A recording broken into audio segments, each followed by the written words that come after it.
Placing chords in Crescendo.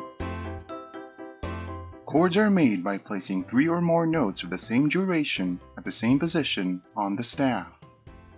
To place a chord, select the Note tool, click on the staff to place the first note of the chord, then click above or below to add the additional notes until the chord is complete. Continue watching this tutorial to review this process again a little slower. Select a note from the Note toolbox on the left by left-clicking. Release the mouse, then go to the position on your staff that you want to place the chord.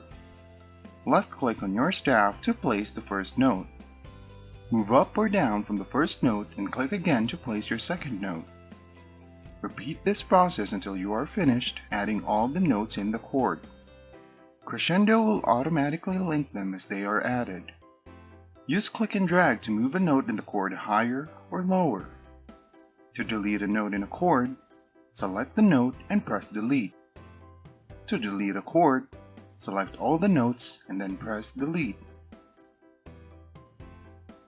For more Crescendo tutorials, visit the address shown on your screen.